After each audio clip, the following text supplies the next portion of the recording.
Bon, on va commencer alors. Merci, bonjour et merci à tous de prendre du temps pour nous rejoindre. Donc, midi, heure française, c'est l'heure du déjeuner.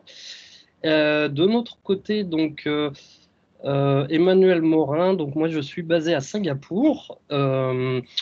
Présentation très rapide. Je fais partie du conseil d'administration de Alumni. Je représente l'antenne Singapour. Et ça fait à peu près une vingtaine d'années, donc moi que je suis en Asie, d'abord en Chine, puis sur Singapour. Actuellement chez Nokia en contrôle de gestion sur l'Asie-Pacifique. Et avec moi Zora, basée en Corée, qui va m'aider en fait à présenter ou à animer ce webinaire. Bonjour Zora. Bonjour, alors moi c'est Zoralina Martini, je suis représentante de l'Antel Alumni en Corée du Sud, j'y habite depuis maintenant 11 ans, j'habite à l'étranger depuis un peu moins d'une quinzaine d'années et actuellement je viens d'ouvrir ma boîte de consulting, ma boîte de consulting qui s'occupe de consulter sur le business et le marketing à l'international. Voilà, et je suis basée actuellement à Séoul. Donc, bonjour à tous. Et enfin, je suis de la promo 2012. Voilà. Donc ça, c'est un très bon teasing, Zora, pour l'épisode 3. Donc juste pour Oui. mettre les choses en perspective, donc aujourd'hui, c'est un webinaire, l'épisode 2 d'une série de 3 épisodes sur l'Asie. Le premier avait eu lieu donc en mars durant le Alumni Day. On avait couvert Singapour, la Malaisie et la Thaïlande, donc l'Asie du Sud. Ce deuxième épisode va nous permettre de couvrir la Chine, mainland et Taïwan. Et on aura un troisième épisode où Zora, tu nous présenteras un petit peu plus la Corée. Donc prenons date. Les dates vont être mai, juin. Bon, c'est pas encore calé, mais on va y arriver, en tout cas. Donc l'idée de ce webinaire, en fait, c'est vraiment d'interagir, de vous présenter des profils, des gens un petit peu comme tout le monde, en fait, hein, mais des alumni, des diplômés, qui ont une expérience significative à l'étranger, notamment donc en Asie. Je suis super heureux d'accueillir Adrien Portier, qui représente Taïwan, 4 ans d'expérience à Taïwan, et Vincent Leroy, qui, lui, a plus de 10 ans d'expérience en Chine, donc une référence en la matière, on va dire. Et donc voilà, l'idée, c'est vraiment, à bâton rompu, de partager les expériences. Donc on va procéder sur une présentation. Je pense chacun des intervenants va se présenter rapidement. On pourra avoir quelques questions pour un peu creuser le sujet, partager des expériences significatives de chacun. Et puis, on peut finir par des questions et réponses, en fait. Voilà. Et la session est en français. La première session avait été en anglais. Là, Oui. on passe en français. Bon, après, on verra un petit peu, troisième session, si on passe en coréen, en français, en anglais ou autre, en fait. Voilà. Ouais. Donc, si je n'ai rien oublié, on va passer peut-être à... Alors, non, juste pour préciser que la session est organisée par les alumni MBS. Donc, ce sont vraiment les diplômés qui prennent du temps bénévolement, de façon bénévole. Bonjour Dominique. Bonjour Euh, Dominique. pour, Salut.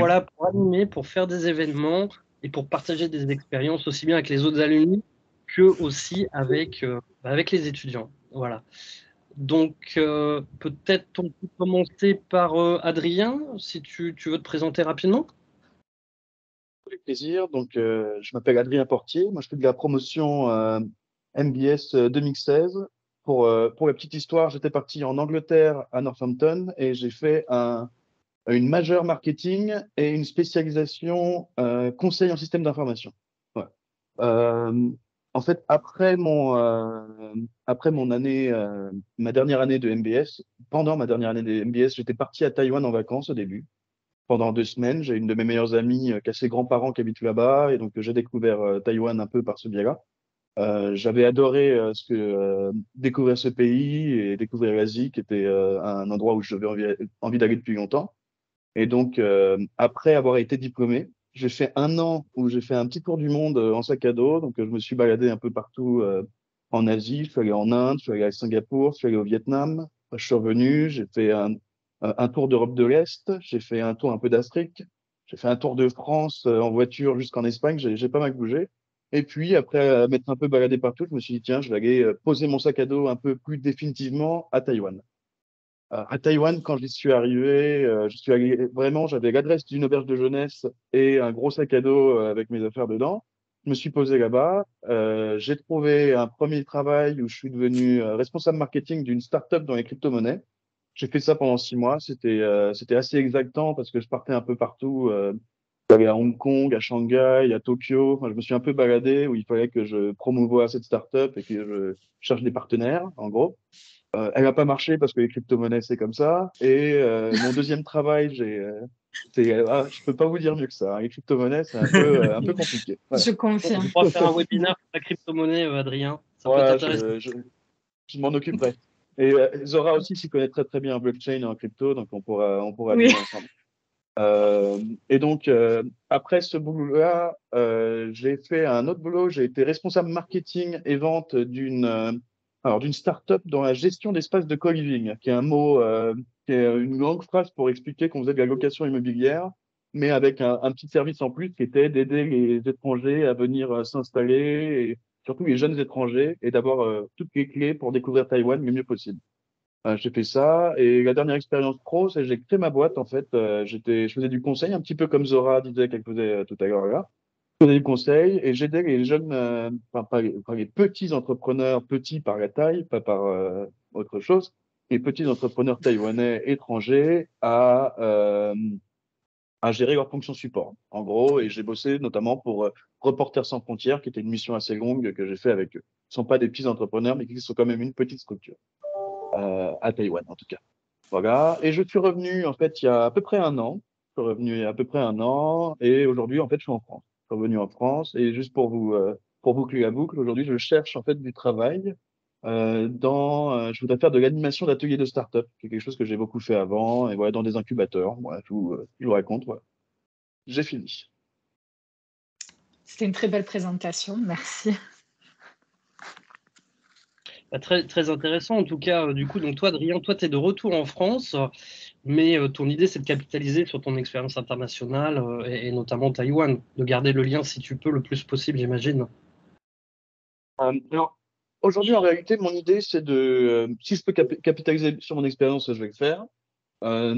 Aujourd'hui, c'est de revenir un peu en France, de travailler ici et peut-être de repartir plus tard. Mais j'ai pas, c'est plus pour un plus tard. Là, dans le moment présent, je suis en France et je cherche plutôt à travailler ici. Après, si j'ai une opportunité avec plus d'international, ça me dérangera pas. Je sais très bien que je vais finir par repartir quelque part parce que c'est comme ça que je fonctionne. Mais ouais, Profite de ton passage en France, des croissants, des pains au chocolat, ça. c'est pas mal Oui, aussi. je confirme. Ça nous manque. Le saucisson également.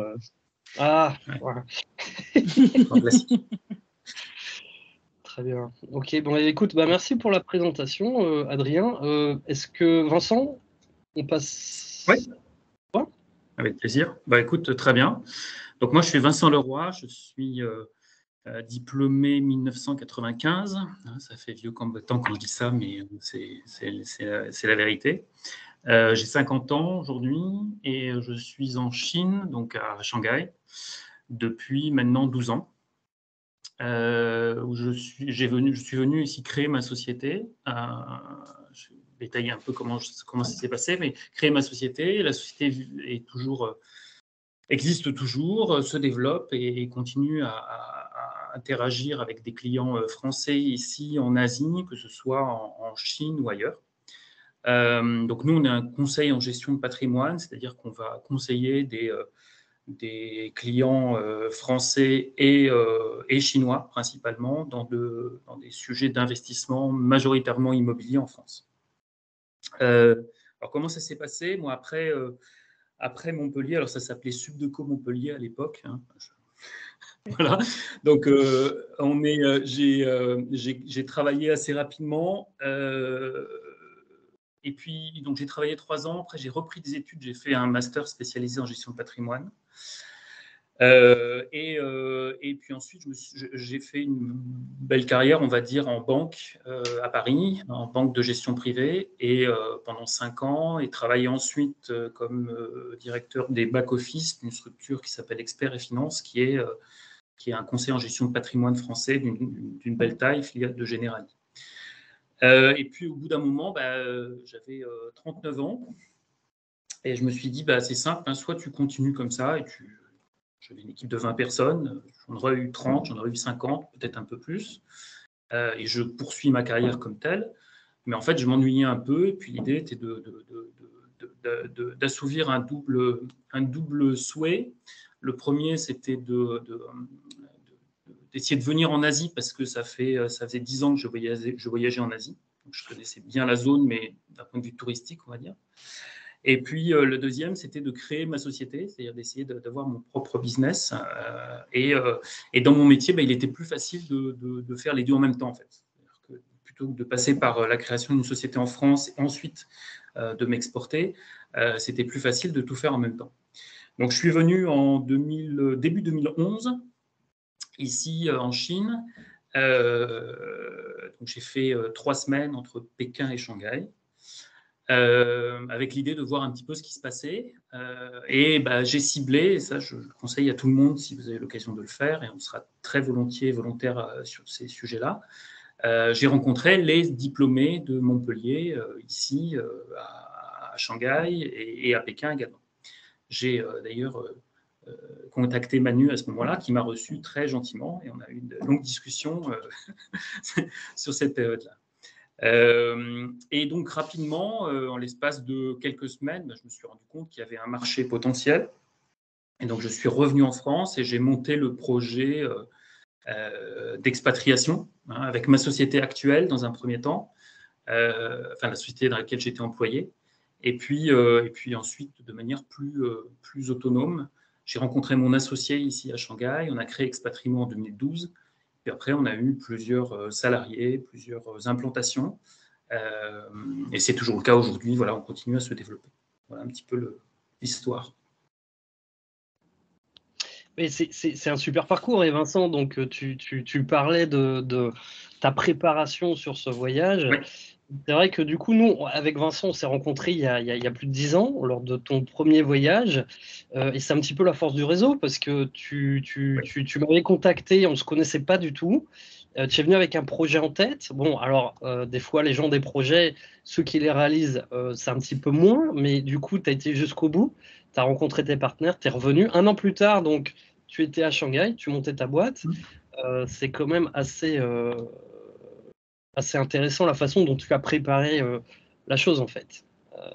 Très planifié, très organisé. Ouais. Alors oui, en effet. En fait, ça a été une grosse préparation personnelle, hein, d'abord, parce que c'est un choix de vie aussi, au-delà d'un choix professionnel. Hein, donc ça, c'est un élément important. C'est un choix qui éloigne, et ça, il faut bien l'avoir en tête, qui éloigne de la famille. Hein, voilà, donc, en fonction des liens familiaux qu'on peut avoir, on n'a pas tous le même fonctionnement. Hein, ça, c'est normal. C'est un choix aussi qui est un choix en fait, qui était parfaitement calculé, parce que concrètement, ça n'aurait pas marché, ce qui aurait très bien pu être le cas. J'aurais pu revenir en France au niveau d'expérience et que j'avais, j'aurais retrouvé un travail, enfin, je veux dire, sans trop de difficultés, enfin, je le pense en tout cas. Voilà, donc l'idée était vraiment quelque chose de calculé. Après, ça a été 9 mois de préparation en France, ouais, avant de venir, avec aussi bien sous l'angle juridique, comment je vis en Chine, avec quel visa, avec quelle structure, avec quelle possibilité, que sous l'angle personnel, parce que voilà, en gros, quelle finance, quel schéma d'organisation, voilà. Bon, il faut passer par des étapes aussi où on explique des choses à des proches qui ne comprennent pas toujours. Voilà, donc ça peut être aussi des sujets qu'il faut avoir en tête, en tout cas quand on part dans une expatriation, qui est aussi une aventure entrepreneuriale, je veux dire. C'est-à-dire que ce n'est pas la même chose, à mon avis, de le faire dans un cadre d'expatriation d'une société, avec un contrat d'expatriation, avec une durée. Là, je n'avais pas de durée, en fait. Voilà, tout simplement. Après, ce qui est intéressant entre vos deux profils, c'est la différence de toi, tu étais préparé, tu voulais monter ta boîte, et Adrien, toi, de ton côté, si je comprends bien, tu es parti en backpack, tu as visité, tu t'es dit allez hop, et tu as profité de l'opportunité pour trouver du travail dans un pays qui t'a plu, en fait. Oui, tu as raison, je suis d'accord, c'est vraiment le gros point de différence sur nos expériences, c'est que Vincent, tu es parti vraiment avec un vrai projet qui marche. Et moi, Je suis parti avec un projet, mais un projet moins structuré, moins préparé. Donc, j'ai fait la partie backpack où j'étais venu visiter avant. Et ensuite, j'y suis retourné un peu en mode backpack, mais avec vraiment l'idée de m'y installer à ce moment-là. J'y étais pas en vacances, j'y étais vraiment reparti en ayant vraiment, comme je disais, j'ai eu 3 cours de chinois à l'adresse d'une auberge de jeunesse et une folle envie d'y aller. Et puis, c'était à peu près tout niveau organisation. Et ensuite, oui, c'est ça. Et avec du recul, je suis vraiment content de l'avoir fait parce que c'était quelque chose qui me tirait à ce moment-là et que j'avais une grosse envie de partir en voyage et de partir découvrir l'étranger et que j'avais vraiment l'impression que de rester en France, c'était quelque chose qui m'allait plus à ce moment-là. Voilà. Donc, avec du recul, j'ai pas de regrets, mais si j'avais refait le match, je serais peut-être resté en France un peu, peut-être un an et demi, histoire de me construire un peu plus professionnellement pour préparer un truc et avoir une vie plus facile là-bas. Mais finalement, je suis très content de la vie que j'ai vécue quand même. Ouais, D'accord. non, mais c'est des super expériences, ça, en tout cas. Oui. Par contre, moi j'aurais une question pour Vincent. Adrien y a déjà répondu. Vincent, pourquoi as-tu choisi ce pays d'Asie en particulier et pas un autre? Alors, c'est une bonne question. Euh, j'ai envie de dire d'abord par opportunisme. D'accord. Parce que c'était la plus grosse. Alors, j'ai un projet ma cible de clientèle, c'était les Français à l'étranger. Oui. Et Shanghai était la plus grosse communauté d'Asie à ce moment-là. C'est plus le cas aujourd'hui, D'accord. mais c'était la plus grosse communauté d'Asie. Alors après, pourquoi donc j'ai une très bonne anecdote à vous raconter. Quand je suis arrivé en Chine, je suis arrivé la première fois. Je suis arrivé à Pékin, je suis arrivé le 10 janvier. Donc le 10 janvier à Pékin, il fait juste moins 15, hein. Enfin, Oui. peu d'éléments. Mais je suis arrivé à l'aéroport et j'étais tout seul à l'aéroport. J'étais le seul passager quasiment qui passait là. Et je me suis retrouvé face à une ligne de contrôleurs, j'ai perdu le terme, mais peu importe. Et donc, comment dire, hyper strict, c'est-à-dire en uniforme, que des femmes. Et donc, je passe devant un premier douanier, voilà. Et donc, avec mon passeport. Et là, c'était le jour de mon anniversaire. C'était pas voulu, mais c'était comme tel. Et là, je donne mon passeport. Et là, contrôle tout. Ça dure 5 minutes. Il y a des tampons partout. Tac, tac, tac, tac. Puis elle me rend mon passeport. Elle me dit Happy birthday. Et là, je me suis dit il se passe quelque chose quand même. Voilà, donc c'était très curieux. Et c'est un parfait résumé de la Chine. C'est-à-dire qu'il y a tellement de choses qui sont hyper baquées, et puis quand on creuse et qu'on rencontre les gens derrière, on s'aperçoit qu'il y a plein de choses à vivre. Et moi, je suis très heureux ici aujourd'hui, d'un point de vue pro et d'un point de vue perso. J'ai une épouse chinoise, j'ai une petite fille aujourd'hui. Et il y a énormément de choses à faire ici. Et un des messages qu'on peut aussi dire, c'est que tout va à 200 à l'heure, quoi. Voilà. Donc, tout va très. Et je pense que Taïwan, Adrien, tu as vécu la même chose, hein, mais tout va extrêmement vite et que voilà, c'est super intéressant de ce point de vue-là. Voilà. Donc la Chine, plus par opportunisme dans un premier temps, et puis après, j'en suis moi totalement amoureux sans aucun problème. D'accord. Justement, si je peux rebondir sur ce que tu dis, Vincent, par rapport au fait que tout va à 200 à l'heure, à Taïwan, comme c'est une île, il y a un côté un peu plus insulaire. On en parlait la dernière fois, et c'est que forcément, il y a un côté Taipei, donc pour vous imaginer, il y a un côté très grosse mégalopole asiatique, comme on peut imaginer dans sa tête, quoi, avec il y a des quartiers avec plein de néons et plein de choses comme ça. Donc, c'est un peu ce qu'on va imaginer dans l'imaginaire collectif de la mégalopole asiatique. Mais à côté de ça, en fait, comme c'est une île, il y a un côté aussi où les gens marchent beaucoup plus lentement. Les gens sont un peu plus, sont plus chill, plus dans le confort aussi. Il y a en chinois, ça s'appelle le shufu. Je sais pas si tu as cette référence-là aussi. Donc, c'est le mot qui veut dire confortable, en fait, en chinois, shufu. Et il y a un peu une philosophie de ça qu'on retrouve beaucoup à Taïwan, qui fait que dès qu'on a besoin, par exemple, de faire plus de 15 minutes de métro, ah là là, non, mais c'est loin ton truc, on n'y va pas, on ira plus tard, etc. Et moi, en tant que banlieusard parisien de base, qui me tape des fois des 3 heures de RER par jour pour aller au travail, je leur dis, ah, quand même 15 minutes et tout, ça va. Et bah, il faut savoir que au bout d'un moment, à force d'entendre tout le monde dire c'est loin, machin, etc., et bah, moi aussi, je trouvais à la fin de mon expérience à Taïwan, quand on me disait faut que tu prennes le métro 20 minutes, je peux me arrêter 20 minutes de métro, comme bon. Et puis au bout d'un moment, j'ai essayé de déconstruire un peu le truc et de me dire bon, attendez, je suis en train de devenir un peu trop taïwanais là-dessus. Il va falloir que je revienne un peu à mes habitudes de commuteur banlieusard parisien. Voilà, non, mais juste pour dire, oui, Taïwan, il y a un peu une philosophie un peu plus de la lenteur et de la gentillesse. Enfin, bon, il y a quelque chose d'un peu plus doux que je crois qu'on retrouve moins en Chine, s'il Ouais, fallait qu'on trouve une différence là-dessus. ouais, ouais. Bah, juste, Shanghai, c'est une mégalopole de 25 millions d'habitants avec des distances très importantes. Moi, je mets 1 heure de transport, 1 heure de voiture le matin pour venir au bureau. Même chose le soir, un peu moins le soir.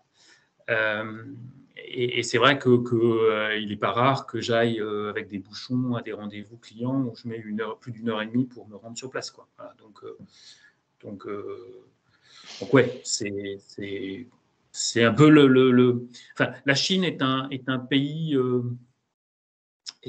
continent en fait. C'est-à-dire que c'est très très grand. Toutes les villes sont très très grandes, hein. Je ne sais pas si vous avez entendu parler de Chongqing, mais Chongqing, quand on ne vit pas en Chine, on ne sait pas ce que c'est. Et c'est pourtant la plus grande ville de Chine avec 35 millions d'habitants en plein cœur de la Chine. Voilà, donc ouais, tout est hyper grand, ça c'est clair. À côté de ça, il me semble que la population de Taïwan, c'est le nombre d'habitants à Shanghai, finalement. Donc, il y a Ah c'est oui, pas la même échelle. Ah bah oui. ouais. Et encore, Vincent, sur Shanghai, le réseau de transport est hyper développé. Et Oui. sur le précédent webinaire où on parlait de la Thaïlande, de la Malaisie, c'était des problématiques de transport évidentes sur des trafics incroyables en termes de voitures, les métros qui balbutient, qui ne sont pas aussi développés. Shanghai est assez impressionnant côté transport, en fait. Oui, ouais, complètement. Et ça continue, hein. Je lisais un article, ils ont un projet de relier les deux rives du Rangpou avec un, un, un télé, Un câble, un câble, voilà, un câble. Donc, permanence, ça continue. bon, énormément de projets. Mais est-ce que je peux rebondir sur un des aspects? Donc, Vincent, toi, tu nous parlais d'un point incroyable. Quand tu arrives, on te souhaite un bon anniversaire. Est-ce que peut-être tous les deux, vous avez une anecdote ou un moment, une expérience, aussi bien positive que négative, hein, ça peut aller dans les deux sens. Ça fait partie voilà, des chocs culturels, entre guillemets. Mais est-ce que vous avez quelque chose, un point croustillant à partager peut-être Moi, j'en ai un qui me vient, si je peux. En fait, je réfléchissais justement à cette histoire, une expérience qui est un peu significative que j'aurais vécue là-bas.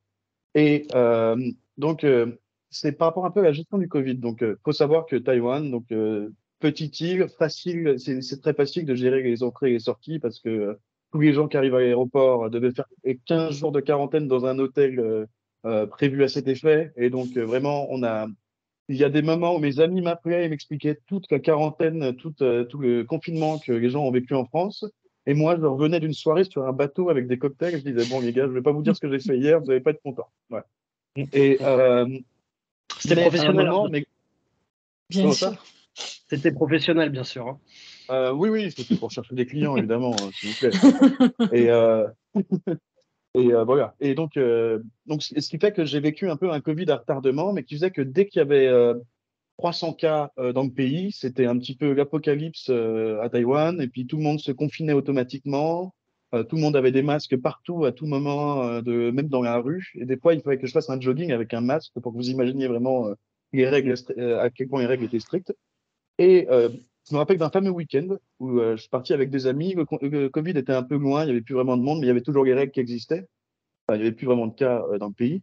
Et on part en week-end avec des amis et ils avaient carrément fermé des lieux, genre des sources chaudes dans la nature qui étaient fermées au public pour cause de Covid. Voilà. Et si bien, donc, première source chaude qu'on fait, c'est fermé. On se retape 1 heure et demie de voiture dans le sens inverse pour aller à un autre endroit que je connaissais, qui était une randonnée dans la rivière pour aller jusqu'à une cascade. Enfin, c'est un peu ça aussi, la vie taïwanaise. Il y a beaucoup de paysages incroyables. Et on y va, et la cascade était fermée. Imaginez ça, vraiment, on est sur un pays qui ferme des cascades. Bon. Et on y va, on est à 2 doigts de s'embrouiller avec une sorte de gars qui est en train de garder la cascade. Vraiment, j'avais jamais vu ça. Et sur le chemin du retour, on croise 2 gars qui sont sur un scooter. Et on commence à discuter avec eux, on sympathise et tout. Et les mecs, ils ont commencé à nous emmener chez eux. Ils avaient une sorte de cabane au milieu de la forêt. C'était des chasseurs de sangliers dans la montagne. Et on a passé 2 jours avec eux. Ils nous ont hébergés où on dormait vraiment par terre dans des tentes sous une sorte de préau, des choses comme ça, à danser sur de la pop taïwanaise, à tirer avec un fusil sur des canettes et à manger du sanglier qu'ils avaient chassé eux-mêmes. Et c'était une expérience de fou. Quoi. Vraiment, je vous jure, je me suis réveillé à 6 heures du matin sous ma tente par un cagnard en me disant, mais c'était quoi cette journée que je suis en train de vivre? Voilà, et c'est juste pour dire, oui, à quel point quand on est à l'étranger, en fait, on vit des expériences des fois où on connecte avec des locaux qui sont dans la campagne, qui ont vécu toute leur vie dans leur montagne et qui nous rencontrent. Et puis, on se débrouille en chinois, on se rencontre, on crée un truc et puis on crée une sorte d'amitié qui naît comme ça. Et puis, c'est des expériences incroyables, quoi. Et c'est symptomatique aussi d'un truc qui est la gentillesse taïwanaise. En fait, il y a vraiment une gentillesse et une envie d'aider les autres qui est culturelle et qui est intégrée aux habitants et qui font que, un autre exemple, après j'arrête de parler, je laisserai après ça Vincent, un autre exemple, c'est ça m'est arrivé dans la rue, je me balade et bon, faut imaginer, il y a beaucoup de Taïwanais donc asiatiques et il y a moi qui n'ai pas l'air très taïwanais quand je me balade. Donc dès que j'ai l'air de chercher mon chemin, très souvent, on sait pas. Bon, et très souvent, j'ai des gens qui sont venus me voir, qui m'ont dit, est-ce que vous êtes perdu? Est-ce que vous avez besoin que je vous aide, que je vous montre le chemin, etc. Et on va pas se mentir, à Paris, j'ai moins vu ça. Ouais. Et voilà. Donc c'était ça, juste la gentillesse et l'accueil et les expériences de fou qu'on vit là-bas. Voilà.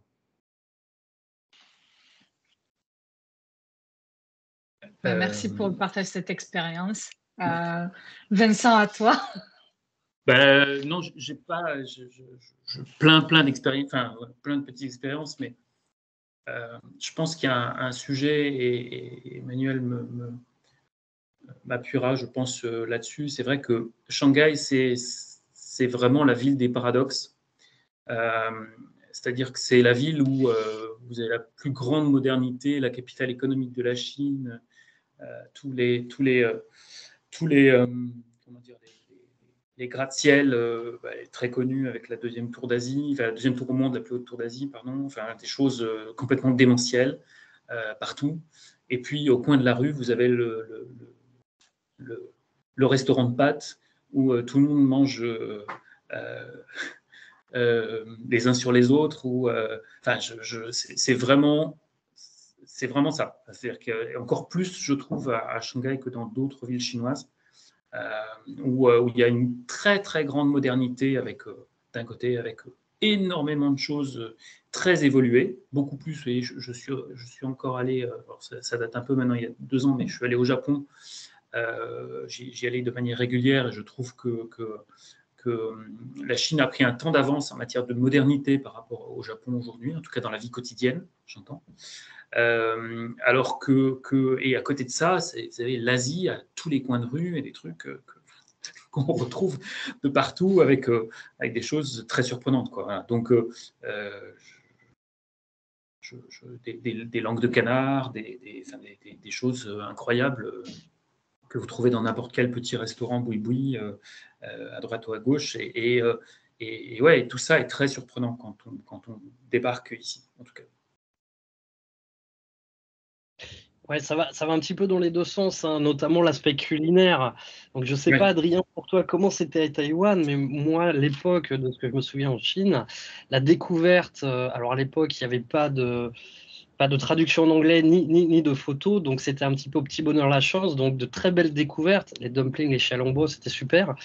D'autres choses qui étaient un petit peu moins sympas, en fait, hein, on essaye, mais ça peut aussi, moi je me souviens avoir eu un choc sur l'aspect gustatif, avoir essayé des choses, j'avais absolument aucune idée que ça existait, des choses très bonnes, des choses, bon voilà, on essaye, hein, Voilà, ça change en effet des croissants, des pains au chocolat ou du saucisson forcément, mais des choses intéressantes. Est-ce que je peux demander, est-ce que vous parlez du concombre de mer, par exemple? Jamais Alors, récemment, en oui, vrai. ouais. J'en ai, C'est assez spécial. Dans ma belle famille, j'en ai mangé au petit déjeuner. Ouais.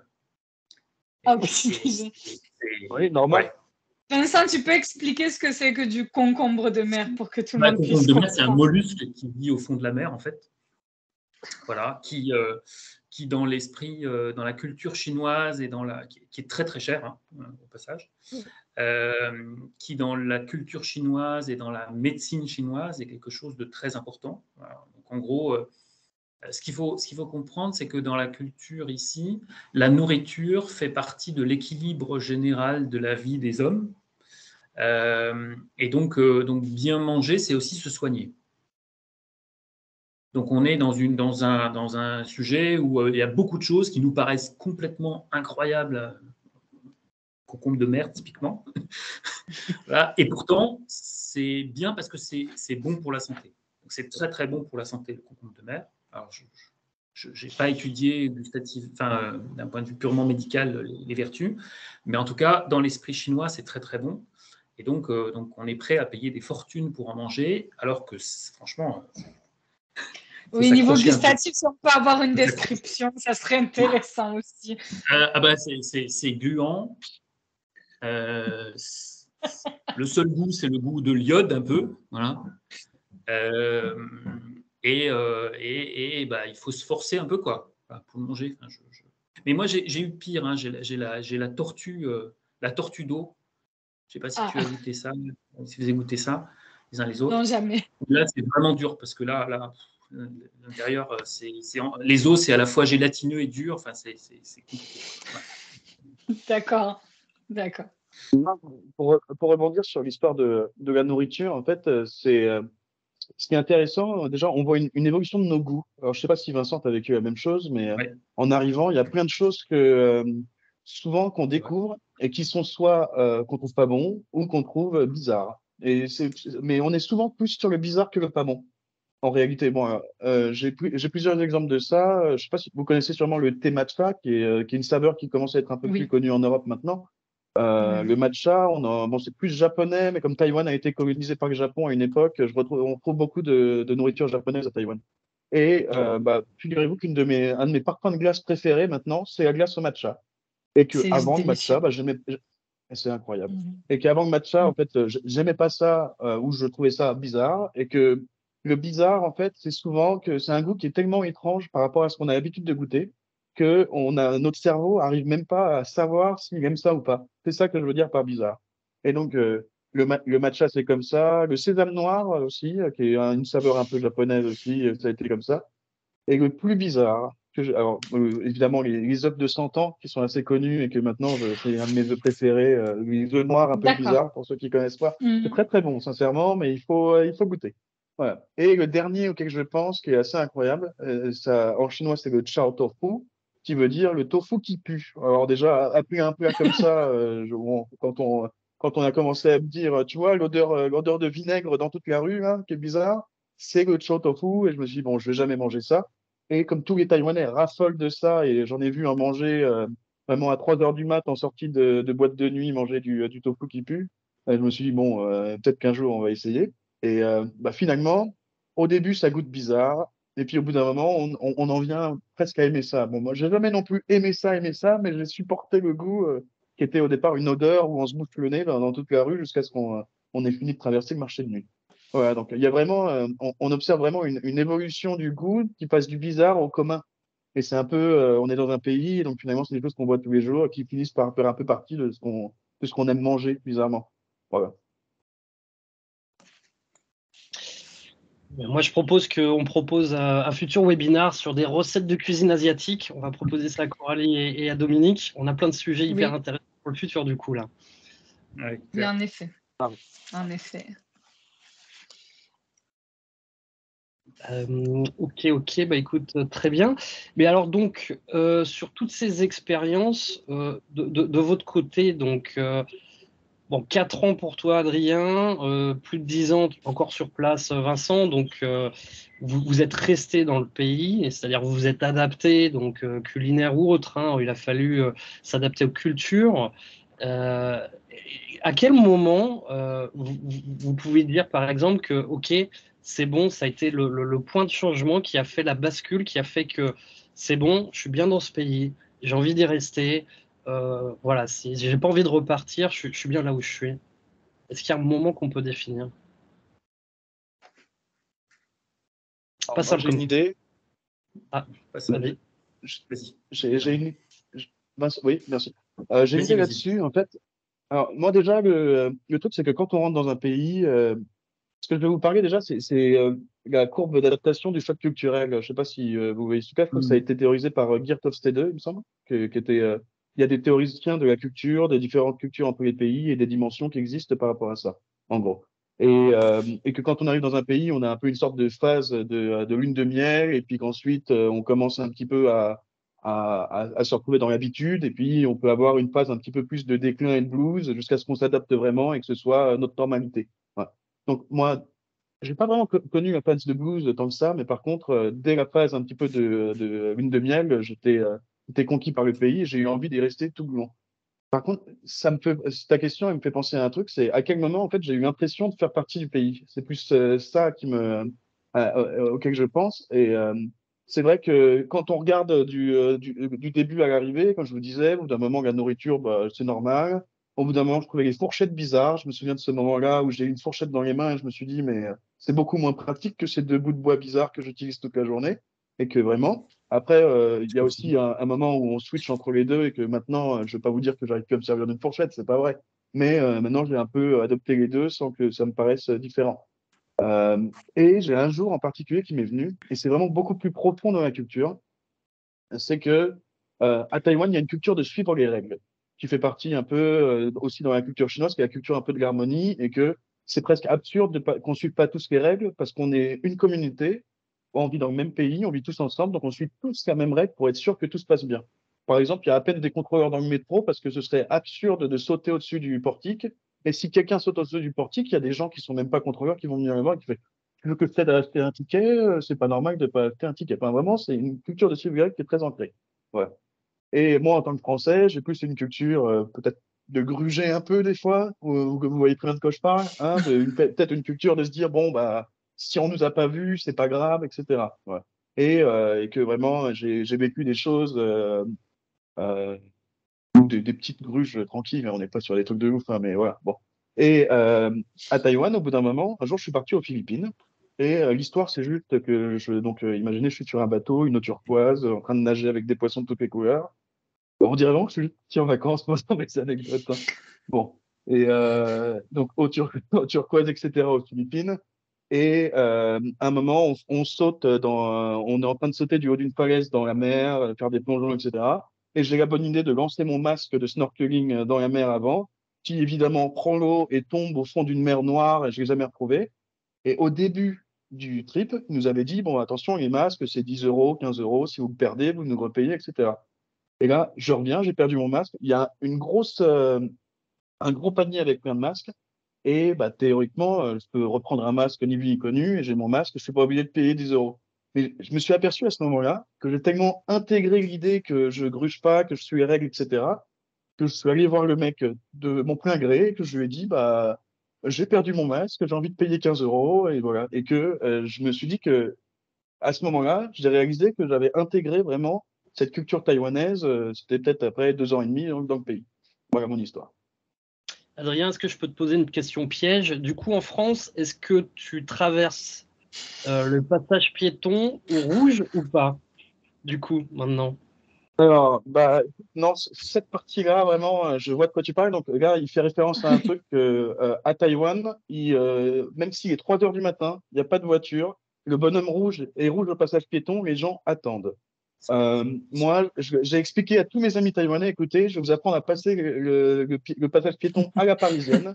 Et donc, résultat, c'est vraiment un truc que j'ai gardé parce que ça, c'est trop pour moi quand même. Il y a un moment, faut arrêter. Ouais, Garder son côté culturel différenciateur, c'est c'est important. important. Mon côté exotique, finalement. Très bien. Moi, pour répondre à ta question, Emmanuel, c'est plutôt par... je fais un métier où un peu moins ces 3 dernières années, mais où je reviens souvent en France. C'est-à-dire que j'ai des partenaires en France, donc je reviens souvent en France. Et en fait, c'est plutôt dans la façon de penser de mes amis et de mes connaissances en France qui petit à petit se distendent. C'est-à-dire, on ne pense pas de la même manière quand on est à l'étranger, dans un autre pays, que lorsque on est en France et on travaille en France. Donc, les points de vue divergent, et c'est là, à un moment donné, qu'on se dit, bon, bah, soit je continue. Alors, moi, j'étais entrepreneur, donc la question ne se posait pas trop, mais en tout cas, je pense qu'elle se pose pour des gens qui ont une durée de contrat. Soit je continue et je reste, et en effet, je pars sur une carrière plutôt internationale, soit je reviens en France, mais il y a un point de bascule à un moment donné. Et moi, je le vois au niveau de mes clients, c'est souvent au bout de 3 ans. Les gens quittent la France ou l'Europe en gardant leur résidence principale, et au bout de 3 ans, s'ils renouvellent un contrat, ils vendent leur résidence principale. Et là, il y a un vrai point de bascule et de départ vers une carrière internationale, d'un point de vue pro, et d'assimilation dans le pays aussi à ce moment-là. D'accord. En tout cas, d'un point de vue personnel, Vincent, je comprends que tu es marié Oui. avec une femme chinoise, des enfants scolarisés là-bas, donc Oui.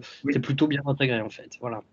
Ah ouais. En effet, je ne suis pas prêt de revenir tout de suite. Peut-être pour la retraite, mais on verra. Puis comme je crois comprendre qu'elle s'éloigne là de plus en plus. Donc Oui. Oui, je confirme. on verra. En étant basé à l'étranger, oui, c'est peut-être pas, c'est plus que moins aussi. C'est surtout, je pense, un gros point d'interrogation à ce moment-là, vivant à l'étranger.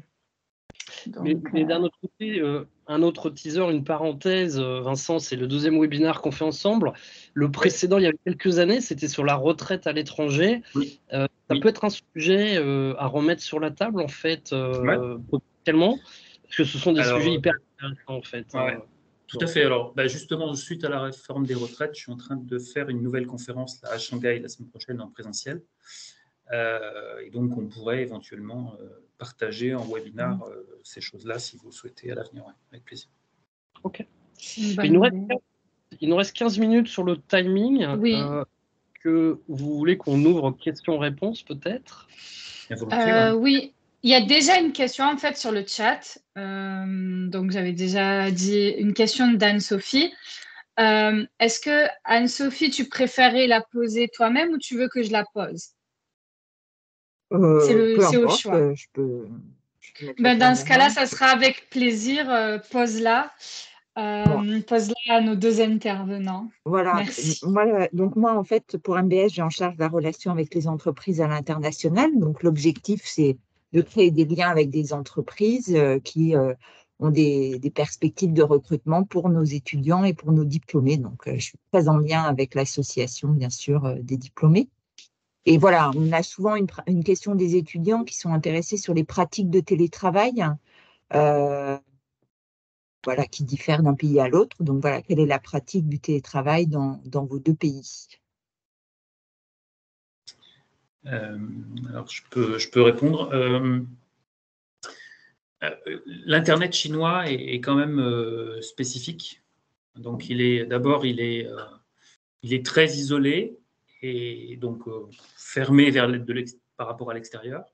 Et il a ses propres applications. Donc, quand je travaille, moi, avec des clients, on a aussi des clients chinois, typiquement, je ne travaille pas sur Teams quand je fais donc, il y a des applications spécifiques qu'il faut connaître. Et on va dire que les étrangers ici s'adaptent à ça, c'est-à-dire s'adaptent à des apps différentes.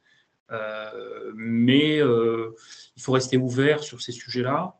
Tout va encore une fois très très vite, donc la vérité d'aujourd'hui n'est pas celle de demain.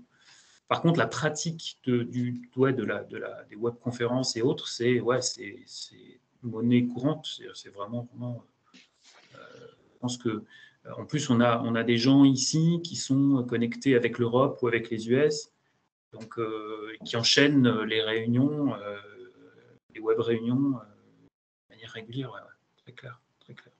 Avec des outils pour pouvoir franchir le mur qui protège de l'extérieur. Taïwan, franchement, je n'ai pas une expérience très étendue du télétravail à Taïwan, donc je vais répondre avec ce que je sais. Déjà, c'est sûr qu'il y a une généralisation du télétravail avec le Covid dans tous les pays du monde, de toute manière. Et j'ai pu le voir à Taïwan parce que pendant un moment où je vous disais, il y a eu une période un peu plus lockdown, un peu plus confinement à Taïwan. Et quand j'avais mon client avec qui je travaillais, qui était Reporters sans frontières, on faisait des réunions toutes les semaines où on était en ligne et puis on travaillait de chez nous et que c'était la force des choses. À côté de ça, je dirais qu'il y a un certain conservatisme à Taïwan qui fait que j'aurais plus tendance à dire que le télétravail serait moins courant que ce qu'on peut trouver en France. Mais que de toute manière, c'est un truc ça avance dans cette direction.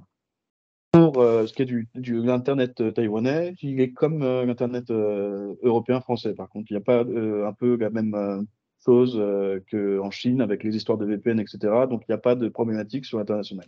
Voilà. Merci. Alors, nous avons énormément de questions, je vous avoue. Nous avons au moins 1, 2, 3, 4, 5 autres questions. Donc, dans ce cas-là, ça serait bien que ce soit uniquement l'un d'entre vous peut-être qui y réponde ou les deux, mais que les réponses soient un peu courtes pour qu'on puisse répondre au maximum de questions. Donc, désolée si j'écorche le nom. Cette fois, je vais présenter les questions. C'est Ulysse Ramirez qui pose cette question-là. En ce qui concerne la situation géopolitique actuelle entre Taïwan et la Chine, vaut-il la peine d'envisager de travailler à Taïwan ou est-il préférable d'attendre davantage? Sans trop rentrer dans l'aspect politique, ça serait bien d'avoir une réponse à cette question-là. Avec plaisir. Bah, déjà, merci. J'imagine que c'est Ulysse plutôt pour ta question. Ah, peut-être. Désolée. Bon, tu nous dis Ulysse, Ulysses, si on se gourre sur ton prénom, mais en tout cas, la situation géopolitique entre Taïwan et la Chine, elle n'a pas non plus énormément bougé, même si en fait on entend beaucoup plus parler aujourd'hui. Mon point de vue par rapport à ça, c'est que en fait, moi, depuis que je suis arrivé à Taïwan, ils font la situation est un peu la même. Tous les ans, il y a le président chinois qui en parle. Tous les ans, les Taïwanais font des exercices militaires de confinement en cas d'attaque. Enfin, c'est comme ça depuis longtemps. Aujourd'hui, il y a une intensification de la pression de par pas mal d'exercices chinois autour de l'île, par exemple. Mais je sais qu'il y a il y a une histoire d'une déclaration qui a été faite par le président chinois, comme quoi il aimerait récupérer l'île de Taïwan aux alentours pour l'anniversaire des 100 ans du Parti communiste, qui est, je crois, 2047. Ce qui veut dire que c'est plutôt du temps long à l'heure actuelle. Et on ne sait même pas si ça arrivera un jour. Moi, je vous recommanderais d'aller à Taïwan si tu en as envie, Lys. Et puis, de toute façon, tu auras bien le temps de prendre un avion et de rentrer si ça se gâte. Voilà. Tu as un truc à ajouter, Vincent, d'ailleurs? Non, j'ai envie de dire, il faut être pragmatique, comme dans tous les pays d'Asie. C'est-à-dire, tant qu'il y a de la vie, il y a de l'espoir. Et voilà, et puis je pense que ça ne vaut pas le coup de pas, si tu as un projet comme celui-ci, de le retarder ou quoi que ce soit, parce que c'est autant de temps perdu, quoi. Voilà. Et puis, au contraire. Et en effet, je pense que si jamais il y a des choses géopolitique qui se passait de manière beaucoup plus intense, il y a des services consulaires français de toute façon qui nous aident à avoir une lecture de la situation et qui aideront si ça va sur des choses militaires, quoi. Voilà. Donc non, il ne faut pas avoir peur de ça. Enfin, franchement, aujourd'hui, c'est pas le cas. D'accord, merci. Alors, il y a Thibaut qui souhaiterait poser sa question en vocal. Est-ce que c'est possible? Est-ce qu'on a le temps afin qu'on puisse répondre au maximum de questions?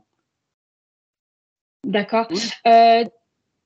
Oui, Thibaut, si tu pouvais allumer ton microphone. Tu pourras poser ta question. Oui, allô? Oui, bonjour Thibaut. Bonjour. Je me présente, c'est Thibaut, je suis alumni BIBA 2021. Je vais rejoindre ma femme le 25 mai à Shanghai.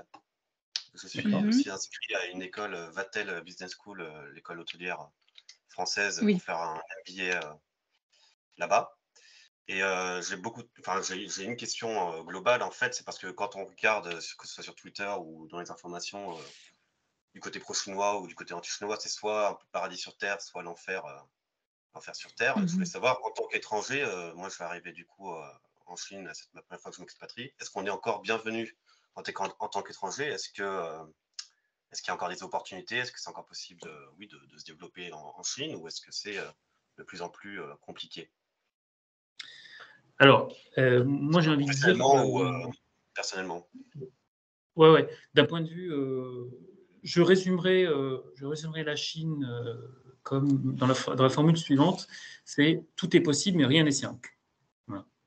Donc c'est un monde d'opportunités en permanence.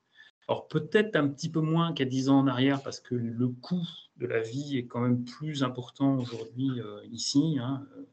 Voilà, mais globalement, il y a quand même énormément de choses à faire. Et par contre, voilà, c'est un monde complètement très, très différent de ce qu'on connaît en France, d'un point de vue professionnel, d'un point de vue même personnel. Voilà, et un élément qui est important aussi, c'est, je ne sais pas si tu as voyagé déjà en Chine, mais un voyage touristique, c'est bien pour prendre la température, mais c'est très, très différent d'une expatriation aussi. Donc ouais, il faut pas avoir peur de se plonger dans un monde qui va être totalement neuf pour la personne qui arrive. Et est-ce qu'on est bien accueilli? Oui, on est bien accueilli. Alors, je dirais Shanghai, si j'ai un choix à faire en Chine, Shanghai serait, en Chine continentale, j'entends. Shanghai serait la bonne destination, parce que c'est sans doute la ville la plus internationale de Chine. Plutôt que Guangzhou, ou Shenzhen ou Pékin. Mais oui, ça va être un saut dans l'inconnu, quoi qu'il arrive, hein, ça c'est certain. Et il faut l'accepter comme tel. Ça, c'est un sujet important. Ok, merci. Si je peux me permettre juste un commentaire global, notamment sur les pays d'Asie, il y a eu un avant-Covid et un après-Covid en fait. Ouais. C'est-à-dire que le Covid a pas mal nettoyé les choses, c'est-à-dire que sur le marché de l'emploi, il y a eu beaucoup de gens qui ont dû partir. Il y a eu beaucoup de licenciements, c'était très difficile. Donc beaucoup de gens, d'étrangers notamment, ont dû quitter le pays. Il y a eu une préférence pour les personnes basées localement en fait, côté travail. Mais par contre, maintenant que ça réouvre, donc il y a des opportunités, ça c'est sûr. C'est juste que c'est un petit peu plus compliqué. Donc le conseil, c'est vraiment de venir sur place, de faire du réseau, de préparer son projet. Le mieux tu prépares ça et le mieux tu es armé quand le moment vient. Et notamment, il n'y a pas de secret, je pense, être sur place dans le pays, ça ouvre des portes qu'on ne peut pas avoir. Chercher un travail à distance, c'est très compliqué. Et là, je vois que Adrien et Vincent, tous les deux, vous êtes venus dans le pays pour trouver vos opportunités. Trouver un boulot depuis Paris, depuis la France, c'est compliqué. Donc, je pense que Thibaut, c'est bien que tu sois dans le pays et ça va te permettre d'ouvrir des portes que tu ne pourrais pas ouvrir sinon. C'est pour ça que j'avais pensé faire Vatel, justement, le MBA à Vatel. C'est pour m'intégrer, faire du réseau, montrer que je suis volontaire pour m'intégrer dans le pays en faisant ce diplôme-là, quoi. C'est une bonne idée. C'est une bonne idée. Exactement. Merci en tout cas. De rien. Alors, il y a plus de questions que de temps, donc je vais en sélectionner une qui en fait, c'est la question de deux personnes, de Grégoire et de Vivien, qui en fait se recoupent. Alors, tu avais commencé à répondre, Adrien. Y a-t-il des plateformes particulières pour rechercher un travail sur Taïwan? Et et Vivien avait demandé la même chose pour la Chine. Donc, Moi, très rapidement, donc Grégoire, oui. merci pour ta question. J'ai écrit un message où je liste les plateformes. Oui. En gros, l'idée, c'est qu'il y a un LinkedIn taïwanais qui s'appelle 104.com.taiwan, mais qui est en chinois, qui n'a pas beaucoup de postes internationaux, qui a plutôt des postes locaux, qui est un peu compliqué, mais ça existe. Ensuite, oui, Indeed, ça marche, Craigslist, ça marche. Il y a le site Cake Résumé, qui est un peu le Welcome to the Jungle local. Ça vous aide à situer. Et pour finir, l'association All Hands Taiwan, qui est tenue par un sino-britannique, ainsi qu'un Belge, un Américain. Enfin, bon, c'est des bons amis à moi en réalité aussi, mais qui ont une super association de networking pour étrangers. Et là, vous pouvez connecter avec eux, voir toutes les bonnes adresses de networking dans Taipei, etc. C'est un vrai tremplin et juste si vous êtes sur place, de venir les rencontrer à leurs événements. Ils sont hyper sympas et puis ils aident les étrangers à se connecter, à trouver des bons boulots. Donc ça, c'est une super force. Voilà. D'accord. Et le mot de la fin pour Vincent? Alors moi, j'ai pas de... Désolé, j'ai pas de plateforme à recommander. Mais par contre, deux petites remarques, parce que je vois quand même des gens arriver et parfois repartir. Le premier, c'est que, comme le disait Manu, je pense qu'il faut bien préparer son voyage en amont, voilà, bien préparer les choses, faire jouer le réseau à distance. Hein, on est tous des alumni, donc on est prêt à vous aider les uns les autres, et c'est notre intérêt de vous aider aussi. Hein. Enfin, il ne faut pas voir ça dans un seul sens, l'intérêt est dans les deux sens. Et puis, l'autre chose, c'est si vous voulez travailler en Chine continentale, alors, je pense qu'il faut parler de chinois aujourd'hui.